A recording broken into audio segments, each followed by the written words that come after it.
Mister perfect extra gold திருமணமான ஆண்களுக்கு திருப்பு முனையை ஏற்படுத்தும் ஹலாலான இயற்கை வியாகரா. 60,000க்கும் மேற்பட்ட திருப்திகரமான வாடிக்கையாளர்கள், 500க்கும் மேற்பட்ட வாடிக்கையாளர்களுக்கு குழந்தை வரமும் கிடைத்துள்ளது. வயதான பலகினமா, சுகர் பலகினமா, இனி கவலை வேண்டாம். உங்கள் இல்லறம் நல்லறமாக அமைய உடனே ஆர்டர் செய்யுங்கள். மேலும் விவரங்களுக்கு கீழுள்ள எண்ணை அணுகுங்கள்.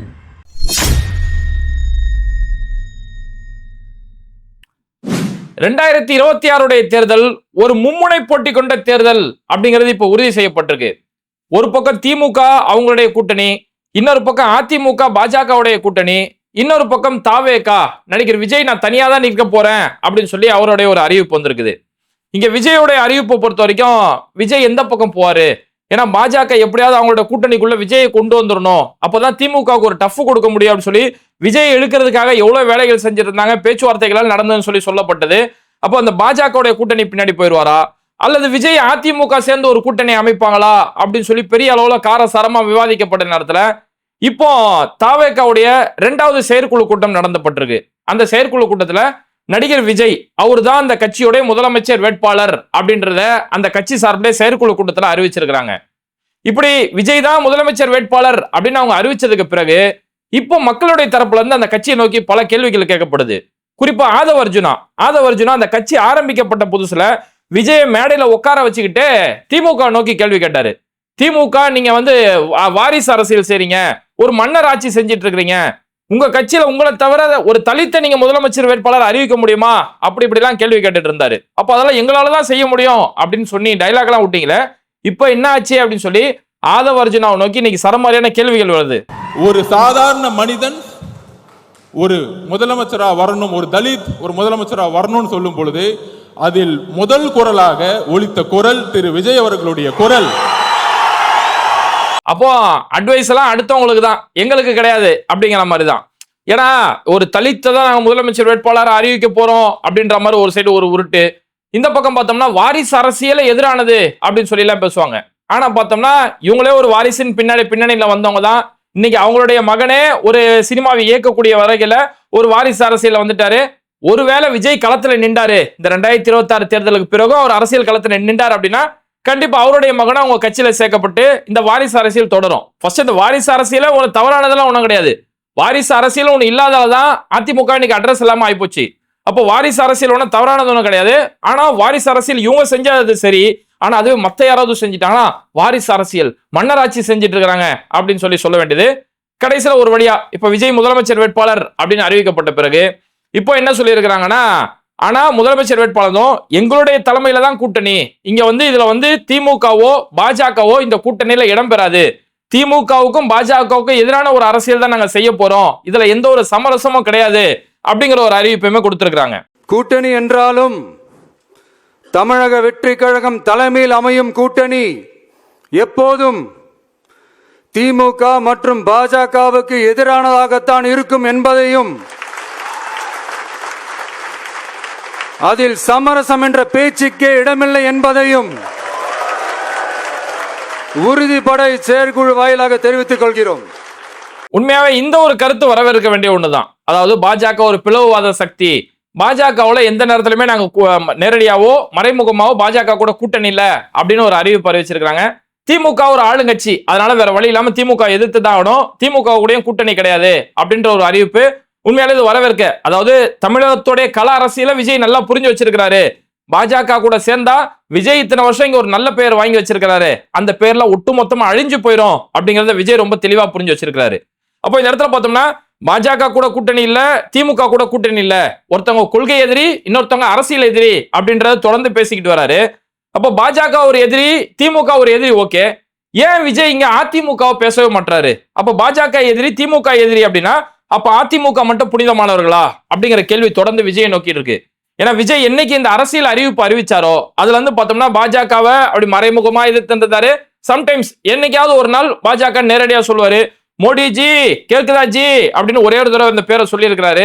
அப்போ ஏதோ ஒரு வகையில பாஜகவை கொள்கை எதிரி அப்படின்னு சொல்றாங்க. திமுக கடுமையா திமுக எதிர்க்கிறாங்க. ஏன் அதிமுகவை மட்டும் விஜய் பேசவே மாட்டாரு அப்படிங்கிற கேள்வி இங்க தொடர்ந்து வந்துகிட்டே தான் இருக்குது. இப்போ திமுக எதிர்க்கிறதுக்கு என்ன காரணம் சொல்றாங்க? திமுக ஒரு ஊழல் கட்சி, ஊழல் செஞ்சிட்டு இருக்காங்க அப்படிங்கிறாங்க. சரி, என்ன ஊழல் செஞ்சாங்க அப்படின்றதுக்கான எந்த ஒரு ஆதாரமும் சொல்ல, ஸோ 19 அவங்க ஊழல் செஞ்சுட்டாங்க. நான் என்ன கேட்கிறேன், ஊழலே செஞ்சே இருக்கட்டுமே. அப்ப அதிமுக இந்த எந்த ஒரு ஊழலுமே செஞ்சதே இல்லையா? இப்போ அதிமுகவுடைய ஒரு முகம், அதிமுகவுடைய அந்த கட்சிக்கான ஒரு முன்மாதிரி அப்படின்னாலே செல்வி ஜெயலலிதா அவங்கள தான் சொல்லுவாங்க. செல்வி ஜெயலலிதா அவங்க முதலமைச்சரா இருக்கும் போதே ஊழல் வழக்குக்காக கைது செய்யப்பட்ட ஒருத்தவங்க. அவங்களுடைய மரணத்துக்கு பிறகு அந்த வழக்கு விசாரணைக்கு வரக்கூடிய நேரத்தில் அந்த வழக்குல A2 இருந்த சசிகலா அவங்களுக்கே 4 ஆண்டு சிறை தண்டனை கொடுக்கப்பட்டது. ஜெயலலிதா அவங்க A1 அப்படின்னு சொல்லி அந்த தீர்ப்புல சொல்லப்பட்டது. அப்ப இப்ப இப்படியெல்லாம் இருக்கக்கூடிய இந்த அதிமுக ஒரு ஊழல் கட்சி அப்படின்றத எங்கேயுமே பேசுறது இல்ல. ஏன் ஜெயலலிதா அவர்களை தாண்டியுமே அங்க நம்ம அந்த கட்சியில பார்த்தோம்னா விஜயபாஸ்கர் எடுத்துக்கிட்டாலுமே குட்கா ஊழல் சம்பந்தமான வழக்குகள் இருக்குது. வேலுமணி, தங்கமணி, ராஜேந்திர பாலாஜி ஆவின் சம்பந்தமான வழக்குகள். ஏன் எடப்பாடி பழனிசாமி அவர் முதலமைச்சர் அந்த காலத்துல பல டெண்டர்கள் அவங்களுடைய சம்பந்திக்கு, அவங்களுடைய மகன் சம்பந்தமான சுத்து வட்டாரங்களுக்கு இந்த எல்லாம் டெண்டர் அவங்களுக்காகவே ஒதுக்கீடு செய்யப்பட்டதுன்னு சொல்லி இன்னைக்குமே பல குற்றச்சாட்டுகள் அங்க இருந்துட்டு இருந்தது. அப்ப இப்படி எல்லாம் குற்றச்சாட்டு இருக்கும் போது நீங்க அந்த பத்தி ஏன் பேச மாட்டீங்க? நீங்க தான் சொல்றீங்க நாங்க ஒரு மாற்று சக்தி, பாஜகவுக்கு திமுகவுக்கு நாங்க தான் மாற்று. அப்படிங்கும் போது அந்த மாற்று முதல் நியாயமா இருக்கணும் இல்லையா? அப்போ நீங்க இவங்களை எதிர்த்து பேசுறீங்க, திமுக எதிர்த்து பேசுறீங்க, பாஜக எதிர்த்து பேசக்கூடிய நீங்க அதிமுகவை மட்டும் கண்டு காணாம போறது என்ன அப்படின்னா, ஏதாவது ஒரு வகையில் அதிமுக மூலமா தனக்கு லாபம் கிடைச்சிடாதா அப்படின்ற தன்னுடைய லாபத்தை மட்டும் தான் இங்க விஜய் தொடர்ந்து அதை மட்டுமே டார்கெட் பண்ணிட்டு இருக்காரு. ஏதோ ஒரு வகையில் அதிமுக இவங்களோட கூட்டணியில வந்துட்டா விஜய் முதலமைச்சர், எடப்பாடியார் துணை முதலமைச்சர் அப்படின்ற ஒரு ஸ்டாண்டு கிடைச்சதுன்னா ஈஸியா நம்ம இங்க உள்ள வந்துடலாமே அப்படின்றதுக்காக அந்த அதிமுகவுக்காக இன்னமும் அவருடைய கதவுகளை திறந்து வச்சுக்கிட்டு இருக்கிறாரு அப்படிங்கறத புரிஞ்சுக்க முடியுது. ஆனா என்னதான் விஜய் அதிமுகவுக்காக ஒரு கதவை திறந்தே வச்சிருந்தாலும் அதிமுக விஜயோட கூட்டணியில, விஜய்க்கு கீழே ஒரு கூட்டணியில அவங்க வரமாட்டாங்க அப்படிங்கறத ஸ்ட்ராங்காவே சொல்லலாம். ஏன்னா இப்ப விஜயோட அறிவிப்பு என்ன, எங்களுடைய தலைமையில தான் கூட்டணி, விஜய் தான் முதலமைச்சர் வேட்பாளர் சொல்லி செயற்குழுவில் அறிவிச்சிட்டாங்க. அப்ப இவங்களுக்கு கீழே எடப்பாடியார் வருவாரா அப்படின்னா அதுக்கு சாத்தியமே இல்லை. ஏன்னா எடப்பாடியார்கிட்ட 2 விஷயத்தை நம்ம நோட் பண்ணலாம். அவர் ஒண்ணு அவருடைய தலைமை தான், அதிமுக தன்னோட தலைமையில தான் இருக்கணும் அப்படிங்கிறதுல தான் அப்படின்ற ஒரு இடத்துல எடப்பாடியார் ரொம்ப ஸ்ட்ராங்கா இருந்துட்டு இருக்காரு. அதனாலதான் பாருங்க பாஜக கூட கூட்டணி வைக்கும் போது கூட பாஜக கூட எந்த ஒரு பேச்சுவார்த்தையுமே முன்வைக்கல. அவங்க நீட்டை கொண்டு வராங்க, இந்தி திணிப்பை கொண்டு வராங்க, டீலிமிட்டேஷன் கொண்டு வராங்க. இது எதையுமே அங்க டிமாண்டா வைக்காம அண்ணாமலையே நீங்க பதவியில இருந்து தூங்குடா மட்டுமே உங்க கூட நான் கூட்டணி வருவேன் அப்படின்றத மட்டுமே ரொம்ப ஸ்ட்ராங்கா சொன்னாரு. அதுக்கேற்ற மாதிரி அவங்க அண்ணாமலையை தூக்குனதுக்கு பிறகுதான் அங்க கூட்டணிக்கு போனாரு. அப்ப என்னன்னா அண்ணாமலை எடப்பாடியாரை தொடர்ந்து எதிர்த்து பேசினாரு. 2 பேரும் ஒரே சமூகத்தை சேர்ந்தவங்க. அப்ப அண்ணாமலை இருந்தா எனக்கு ஒரு அங்கீகாரம் இல்லாம போயிடும் அப்படிங்கிறதுக்காக அண்ணாமலையை தூக்குனாதான் நான் வருவேன் அப்படின்றதுல ரொம்ப ஸ்ட்ராங்கா இருந்தாரு. அப்ப அப்பேற்பட்ட ஒரு எடப்பாடியார் இங்க விஜயின் கீழே போய் இயங்க மாட்டார் அப்படிங்கறத ஸ்ட்ராங்கா சொல்லலாம். இதையும் தாண்டி ஒருவேளை எடப்பாடியார் விஜயோட கூட்டணியில பாஜக விட்டுட்டு விஜயின் பக்கம் வந்துருவாரா அப்படின்னா அதுக்குமே சாத்தியம் இல்லை. ஏன்னா இப்ப தேர்தல் ஆணையத்து கண்ட்ரோல்ல தான் அதிமுக இரட்டை இலை சின்னம் அப்படின்றது முடிவு செய்யப்பட்டுருச்சு. நீதிமன்றத்தோட தீர்ப்பு என்னன்னா அதிமுக இரட்டை இலை சின்னம் யாருக்கு அப்படிங்கறத தேர்தல் ஆணையம் முடிவு செய்யும் அப்படிங்கிறது. அப்ப தேர்தல் ஆணையம் முடிவு செய்யும் போது அது கிட்டத்தட்ட பாஜக தான் முடிவு செய்யும் அப்படிங்கிற ஒரு நிலைமைக்கு வந்துருச்சா? அப்போ எடப்பாடியார் ஒருவேளை அதிமுக நாங்க விஜய் கூட கூட்டணி சேர்ந்துறோம், பாஜக இனிமே எங்களுக்கு வேணாம் அப்படின்னா உடனே அவங்க என்ன செய்வாங்க, ஓபிஎஸ்க்கு தான் இரட்டை இலை சின்னம், அதிமுக கட்சி ஓபிஎஸ்க்கு தான் சொந்தம், எப்படி சிவசேனாவுக்கு சொன்னாங்களோ அந்த மாதிரி ஒரு கட்டமைப்பு உருவாக்கி இனிமே அதிமுக ஓபிஎஸ்க்கு தான் சொந்தம் சொல்லிடுவாங்க. அதனால அந்த கட்சியோ அந்த சின்னமோ இல்லாம எடப்பாடியாருக்கு இங்க எந்த ஒரு பிரயோஜனம் இல்லை. ஏன்னா எடப்பாடி பழனிசாமின்ற ஒரு தனிநபர் அவர் பின்னாடி அவருடைய ஆதரவாளர்கள் ஒண்ணு சேர்ந்து விஜயின் பக்கம் போனா அதுக்கு எந்த ஒரு மதிப்பும் இல்லை. அங்க அதிமுக இரட்டை இலை அதெல்லாம் சேர்ந்துதான் எடப்பாடி பழனிசாமிக்கு இங்க ஒரு அங்கீகாரம் இருக்கு. அதனால இந்த அதிமுகன்ற கட்சியையோ இரட்டை இலையையோ விட்டுட்டு எடப்பாடி பழனிசாமி விஜயின் பக்கம் போக மாட்டாரு அப்படிங்கறத ஸ்ட்ராங்கா சொல்லலாம். அப்ப இப்பேற்பட்ட ஒரு நிலைமை ஏற்பட்டதால இன்னைக்கு விஜய் தனித்து விடப்பட்டுட்டாரு. அவர் அரசியல என்னன்னோ கணக்கு போட்டு அதிமுக வச்சு நம்ம இங்க ஒரு இடத்தை பிடிச்சிடலாம்னு சொல்லி பிளான் பண்ண விஜய் இன்னைக்கு தனித்து விடப்பட்டு விட்டார் அப்படிங்கறதா இங்க கலை யதார்த்தம். மிஞ்சி போனா விஜயோட பக்கம் யாரு போவாங்க அப்படின்னு பார்த்தோம்னா பகுஜன் சமாஜ் மாதிரியான கட்சிகள், எஸ்டிபி மாதிரியான கட்சிகள், இது மாதிரி சின்ன சின்ன கட்சிகள் இன்னைக்கு விஜயோட கூட்டணியில போய் இடம் பெறலாம் அப்படிங்கறத எதிர்பார்க்கலாம். இப்போ பொதுவாகவே நடிகர் விஜயோட படத்திலே ஒரு காமெடி ஒன்று வரும், ஒரே ஒரு குருக்கள் வரார் வழிவிடுங்கோ, ஒரே ஒரு குருக்கள் வரார் வழிவிடுங்கண்ணா. அந்த மாதிரி இப்ப விஜய் மட்டும் ஒரே ஒரு நபரா இன்னைக்கு தமிழ்நாடு அரசியல்ல தனியா அவருடைய ரசிகர்களை மட்டுமே நம்பி இன்னைக்கு விஜய் தனித்து விடப்பட்டு விட்டார் அப்படிங்கிறத யதார்த்தம். ஏன்னா தனித்து விடப்பட்டார் நம்ம இந்த காரணங்களை மட்டும் வச்சு சொல்லல. விஜயோட இந்த தாவேகா கட்சியோடைய அரசியல் ஆலோசகரா சொல்லப்பட்டவர் தான் பிரசாந்த் கிஷோர். பீகாருடைய ஒரு அரசியல் ஆலோசகர், அரசியல் வியூக அமைப்பாளர் அப்படிலாம் சொல்லப்படக்கூடிய ஒரு நபர். 2014 தேர்தலில் மோடிக்காக தேர்தலுடைய வேலை செஞ்சிருந்தாரு, மம்தா பானர்ஜிக்கு வேலை செஞ்சிருக்காரு, 2021 திமுக கூட வேலை செஞ்சிருக்காரு. என்ன ஒண்ணா அவர் கொஞ்சம் எக்ஸ்பைரி ஆயிட்டாரு. இன்னமும் அந்த 2014 ஸ்ட்ராட்டஜியை இன்னைக்கு ஃபாலோ பண்ணிட்டு இருக்காரு. அந்த மாதிரி Facebookல விளம்பரம் போடுறது, இது மாதிரியான அந்த 2014 ஃபார்முலாவை இன்னைக்கு ஏஐ கண்ட்ரோல்ல வந்துருச்சு. எல்லாமே ஏஐ காலத்துக்கு நம்ம வந்துட்டோம். ஆனா அவரு இன்னும் 2014 விட்டு டெவலப் ஆகல. அதனால இன்னைக்கு எல்லா அரசியல் கட்சிகளுமே பிரசாந்த் கிஷோரை தவிர்த்துட்டாங்க. ஆனா அந்த பிரசாந்த் கிஷோரை தாவேகா ஆதவ அர்ஜுனா போய் தாவேகால கூட்டு வந்தாரு. ஆனா அந்த பிரசாந்த் கிஷோர் இன்னைக்கு தாவேகா தமிழ்நாட்டில் தனித்து விடப்பட்டுச்சு. இந்த தாவேகாக்கு பின்னாடி தான் வேலை செஞ்சா தன்னோட பேர் இன்னும் கெட்டு போயிடும். ஏன்னா இவங்க ஜெயிக்க வாய்ப்பு இல்லை, தனியா ஜெயிக்க வாய்ப்பு இல்லை. அதனால தன்னோட பேர் எங்க இருந்து கெட்டு போயிடும் சொல்லி பிரசாந்த் கிஷோர் இப்ப விஜய் விட்டுட்டு எஸ்கேப் ஆயிட்டாரு. இப்போ அவர் என்ன சொல்றாருன்னா, நான் தாவேகாவுடைய அரசியல் ஆலோசகர் அப்படின்ற பொறுப்புல இருந்து நான் விளைவிக்கிறேன். ஏன்பா விளைவிக்கிற அப்படின்னு கேட்டதுக்கு, பீகார்ல சட்டமன்ற தேர்தல் வரப்போகுது, அதனால அங்க எனக்கு வேலை நிறைய இருக்கிறதால இந்த வேலையை என்னால் சேர்த்து பார்க்க முடியாது, ஸோ சாரி அப்படின்னு சொல்லிட்டு அவங்களுக்கு ஒரு குட் பை சொல்லிட்டு பிரசாந்த் கிஷோர் இப்ப கிளம்பிட்டாப்புல. பீகார்ல தேர்தல் வரப்போறதுங்க இன்னைக்கு தெரிய போறதில்ல, அது பல வருஷம் முன்னாடி. இவர் ஆல்ரெடி ஒரு அரசியல் வியூக அமைப்பாளர், இவருக்கு முன்னாடியே தெரிஞ்சிருக்கும். அதெல்லாம் தெரிஞ்சுக்கிட்டு தான் இங்க வந்தாரு. இங்க என்னன்னா, இவருக்கு பின்னாடி நம்ம வேலை செஞ்சு கொடுத்தாலும் வெற்றி அடைய போறது வாய்ப்பு இல்லை, அப்ப நம்மளுடைய பேர் தான் கெட்டு போயிடும் அப்படிங்கிறதுக்காக மனுஷன் நேக்கா எஸ்கேப் ஆயிட்டாரு. மொத்தத்துல விஜய் தனித்து விடப்பட்ட ஒரு நிலைமைக்கு வந்து விட்டார் அப்படிங்கிறது மட்டுமே உறுதி. ஓகே, இறுதியா பார்த்தோம்னா விஜயுடைய அந்த செயற்குழு கூட்டத்துல அவங்க ஒரு முக்கியமான குற்றச்சாட்டா சொல்றது என்னன்னா, பரந்தூர் விமான நிலையம் வரக்கூடாது அப்படிங்கிறது தான். அந்த பரந்தூரை தாண்டி விஜய்க்கு எந்த ஒரு அரசியல் சரக்குமே இங்க இல்ல அப்படிங்கறத புரிஞ்சுக்க முடியுது. தொடர்ந்து அந்த பரந்தூர் மட்டும் தான் பேசிட்டு இருக்கிறாரு. இல்ல, தொடர்ந்து விஜய் நோக்கி அரசியல் விமர்சகர்கள் கேட்கக்கூடிய கேள்வி என்னன்னா, பரந்தூர்ல விமான நிலையம் வரக்கூடாதுன்னா வேற எங்க தான் மாற்று, அந்த மாற்ற சொல்லுங்க. ஏதாவது பிராக்டிக்கலா இருக்குதா அப்படின்னா மாற்றத்தை நீங்க சொல்லணும். அதை சொல்லாம இங்க விமான நிலையம் வரக்கூடாது அப்படின்னா என்ன சாத்தியம்? இப்ப விஜயே சொல்றாரு, நான் விமான நிலையத்துக்கு எதிரானவன் கிடையாது, டெவலப்மெண்ட்டுக்கு எதிரானவன் கிடையாது அப்படிங்கிறாரு. சரி, எதிரானவர் கிடையாது, அப்ப எங்க வைக்கலாம்? இன்னொரு விமான நிலையம் நம்ம கண்டிப்பா தேவைப்படுது. சென்னையில இருக்கக்கூடிய நம்ம திரிசூலம் மீனம்பாக்கம் விமான நிலையம்ன்றது சுத்தமா பத்தல. இந்தியாவிலேயே அதிகமான விமானங்கள் வந்து போகக்கூடிய இடமா மாறி போச்சு. அப்ப நமக்கு இப்போ ஒரு பெரிய விமான நிலையம் தேவை. இன்னைக்கு நீங்க கொல்கத்தா ஏர்போர்ட்டை போய் பாத்தீங்கன்னா, கொல்கத்தாவுடைய சிட்டில இருந்து கிட்டத்தட்ட 35-40 கிலோமீட்டருக்கு தள்ளி தான் அவங்களோட ஏர்போர்ட் இருக்குது. பெங்களூர் ஏர்போர்ட் நம்ம பார்த்தாலும் அந்த மாதிரி தான். அப்ப எல்லா முக்கிய நகரங்கள்லயுமே சிட்டிக்கு வெளியில தான் ஒரு ஏர்போர்ட் இருக்கும். அப்பதான் பெரிய ஒரு ஏர்போர்ட் கட்ட முடியும். அந்த மாதிரி சென்னைக்கு ஒரு பெரிய ஏர்போர்ட் தேவைப்படக்கூடிய நேரத்துல அந்த ஏர்போர்ட் சென்னைக்கு அருகாமையிலுமே இருக்கணும். அந்த மாதிரி தான் பரந்தூரோட நிலத்தை தேர்ந்தெடுத்தாங்க. பரந்தூருங்கிறது சென்னையில இருந்து ஒரு 60 கிலோமீட்டருக்குள்ள இருக்கிறதால அந்த 60 கிலோமீட்டர் சென்னைக்கு பக்கத்துல இருக்கணும். அந்த நிலத்துடைய தன்மை இருக்கணும். அந்த மண் வந்து ரொம்ப வலிமையான ஒரு மண்ணா இருக்கணும்.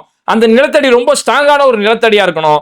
அதே நேரத்துல ஒரு மழைக்கு இப்போ சில இடங்கள்ல மழை பெஞ்சிச்சுன்னா டக்குன்னு அந்த நீர்நிலைகள் பக்கத்துல இருக்கிறதால வெள்ளம் தண்ணி தேங்கக்கூடிய ஒரு சூழ்நிலை வந்துடும். அந்த மாதிரி ஒரு சூழ்நிலையுமே பரந்தூர்ல ரொம்ப குறைவு. அப்புறம் விமானம் டேக் ஆஃப் லேண்டிங் ஆகக்கூடிய நேரத்துல அந்த ஏரியாவில் சுட்டு வட்டார பகுதிகளில் கட்டடங்கள் குறைவா இருக்கணும், கட்டடங்கள் இருக்கக்கூடாது, மலைகள் குறைவா இருக்கணும். அப்ப அதுக்கெல்லாம் ஏத்த மாதிரி அவ்வளோ பெரிய விமான நிலையம், கிட்டத்தட்ட 4700 ஏக்கர் அளவுக்கு அவ்வளோ பெரிய விமான நிலையம் கட்டுறதுக்கான இடம் வேணும். இதெல்லாம் சேர்ந்து பார்த்ததுல தான் பரந்தூர் அதுக்கு ஒரு சரியான இடமா இருக்கும் அப்படின்றது முடிவு செய்யப்படுது. அங்க விவசாயிகளோட விவசாய நிலம் பாதிக்கப்படுது அப்படிங்கிறது உண்மைதான், அதுல மாற்று கருத்து இல்லை. ஆனா அதுக்கு அவங்களுக்கான இழப்பீடு கொடுக்கப்படுது. அங்க கிட்டத்தட்ட ஒரு ஏக்கர் அப்படிங்கிறது விவசாய நிலம் அப்படிங்கும் போது 5 லட்சம் ரூபா வரைக்கும் அந்த மதிப்பீடு தொகை 5 லட்சம் ரூபா இருக்கு. இல்ல அதுவே ஒரு நல்ல நிலங்கள் அப்படின்னு இருக்கும்போது, பசுமையான நிலங்கள் இருக்கும்போது அந்த நிலங்கள் 17 லட்சம் ரூபா அப்படின்னு அந்த லேண்ட் வேல்யூ இருக்குது. ஆனா அந்த லேண்ட் வேல்யூக்கு 5 லட்சம் ரூபா இருக்கக்கூடிய நிலத்துக்கு 35 லட்சம் ரூபா வரைக்கும் இப்ப இழப்பீடு கொடுக்கப்படுது. 17 லட்சம் ரூபா இருக்கக்கூடிய இடத்துக்கு 73 லட்சம் ரூபாய்க்கு மேல அங்க இழப்பீடு கொடுக்கப்படுது. இதையும் தாண்டி அவங்களுக்கு வீடு கொடுக்கப்படுது, வீடு கட்டுறதுக்கான எல்லா ஏற்பாடு செய்யப்படுது, அவங்களுக்கு வேலை வாய்ப்புக்கான ஏற்பாடு செய்யப்பட்டு இப்படி இழப்பீடு எல்லாமே கொடுக்கப்பட்டு தான் அந்த இடம் கையகப்படுத்தப்படுது. வேற வழி இல்லை. அங்க ஒரு டெவலப்மெண்ட் வரதா இருந்தா இதெல்லாம் செஞ்சுதான் ஆகணும். அப்ப இதுக்கான மாற்று ஏற்பாடுகள் எல்லாமே செஞ்சதுக்கு பிறகுமே இல்ல இங்க வரக்கூடாதுன்னா அப்ப வேற எங்க வரலாம்? அந்த மாற்றத்தை நீங்க சொல்லணும். எதையுமே சொல்லாம வரக்கூடாது அந்த கிராம மக்கள்லாம் நான் கூப்பிட்டுட்டு முதலமைச்சரை பார்க்கறது நான் தலைமைச் செயலகத்துக்கு வந்துருவேன், முதலமைச்சர் அவங்களோட பேச்சுவார்த்தை நடத்தி ஆகணும் அப்படின்னு சொல்லி பேசுறாரு.